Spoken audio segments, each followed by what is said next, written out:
Easiest way to die, if you want to die, let me tell you one way to die. Wake up in the morning and begin to rebuke spiritual wickedness in the heavenly realms. Continue in that activity. Give us money before you do it. Let's arrange coffin and those other matters.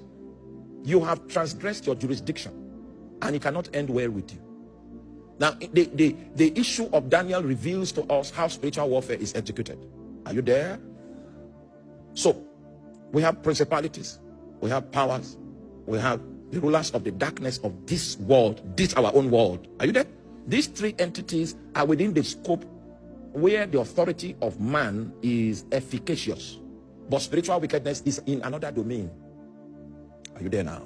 So if God sends you to accomplish something and spiritual wickedness is involved, as you are interceding, heaven assigns angelic personalities to deal at that level.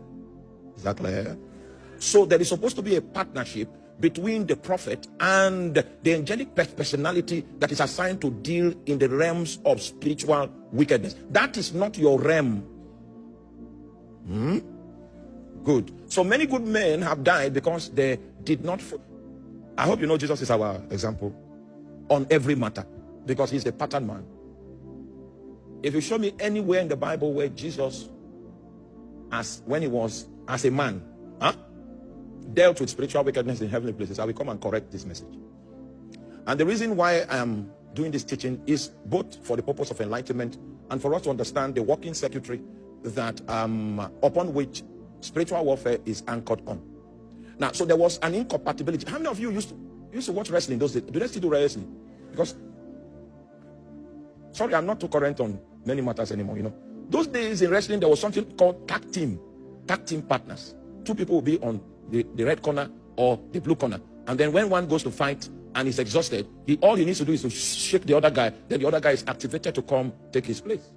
So there is that tag team relationship that exists between the prophet and the angelic personality that is assigned to take over the battle within the context of the realm of spiritual wickedness, which is beyond the scope of our own authority as men. Is that right? All right. So in this tag team relationship, Gabriel discovered that his tag team partner that was upon the face of the earth did not have adequate utterance.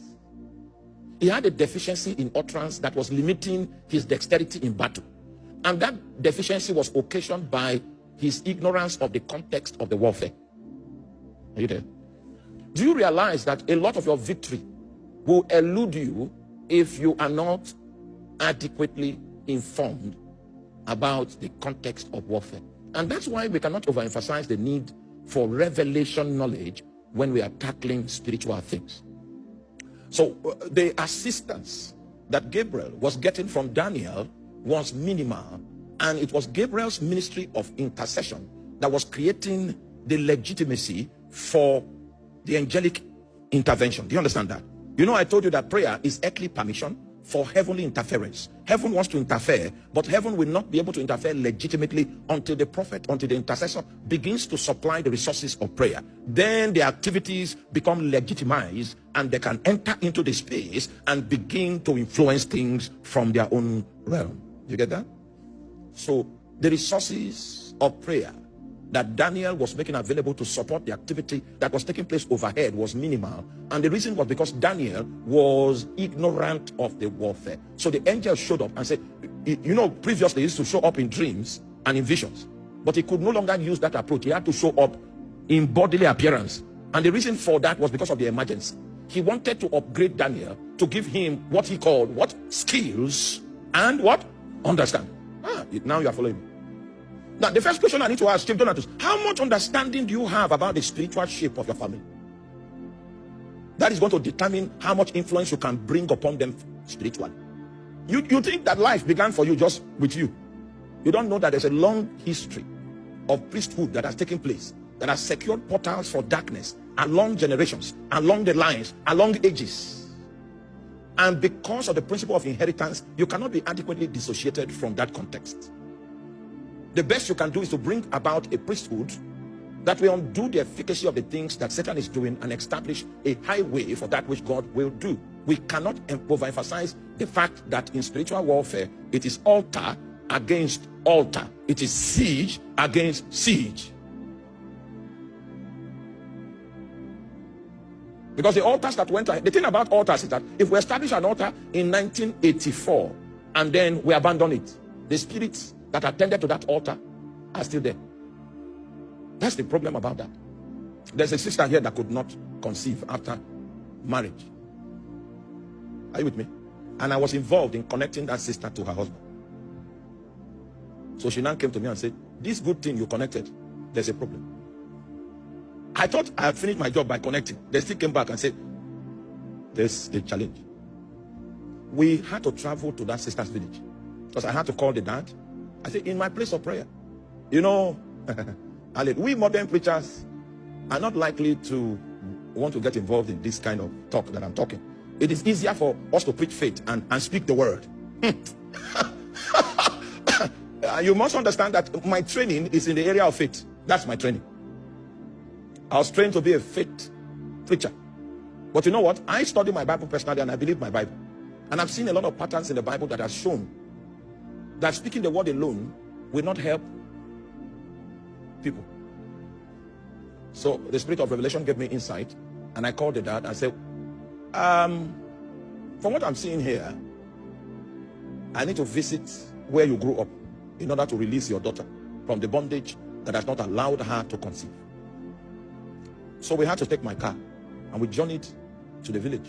When we got to the village, I told the man, I said, Oga, this is not where you grew up. Take me to where you grew up.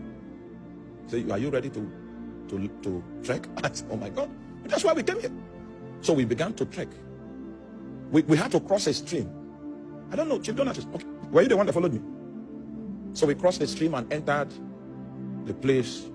And because of the altar that was raised in that compound, in that entire place, nobody could stay there. This is years. That was where they grew. So we had to now, the father had to take, okay, where was the altar? And I said, okay, this palm tree was here. Their house used to be here. We are in the forest though. Where we are now is in the forest. This stuff used to be here. Then if this stuff is here and that stuff is there, then the altar is here. There was no physical evidence that there was anything that was there.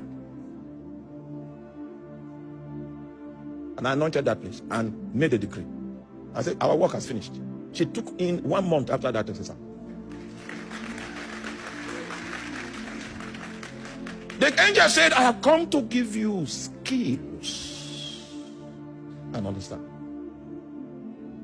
So what happened is that I was equipped with understanding, and because of the understanding that came to me, it was therefore easy for me to know the equipment in the arsenal of the new creation that I could use to detonate the premise that Satan has secured in that family that was responsible for the bondage. All right, let me continue my story. So the lecture, are you there? The lecture that the angel came to bring to Daniel, the lecture started in chapter 9 verse 22. But the aspect of the lecture that I want to bring to your notice is in the, because this lecture continues from chapter 9 verse 22 into chapter 10 into chapter 11. Are you there? All right, so the part of the lecture that is of interest, which I want to bring to the table because of the emphasis that I want to draw tonight, is in chapter 11 verse 1. And I, in the first year of Darius the Mede, even I stood. Is the angel talking? Oh, you're not following. The person talking is still the angel bringing understanding to Daniel. Do you understand the context? So he said, I, in the first year of Darius. Who is Darius? You get it? It's one of the Persian kings, the king of Persia. It was Darius. Darius was one of the kings that God used to support the cause of the nation of Israel. Are you there? Now, so in the politics of outcomes and events and political trends, angels and demons play a very tactical aspect of the politics of outcomes. This Darius was not born again. He didn't know Jehovah. But somehow God has found a way to influence this hidden king to accept to protect Israel. To accept to allow Israel begin to return. This king. And because Satan knew that if this king was going to carry out that activities, was going to help the people of God, this kind of a king would be a target in the eyes of Satan. So in order for Satan not to be able to destroy this king, an angelic personality called Gabriel was the one that was sent to confirm him, to protect him, so that Satan will not have the capacity to sway him off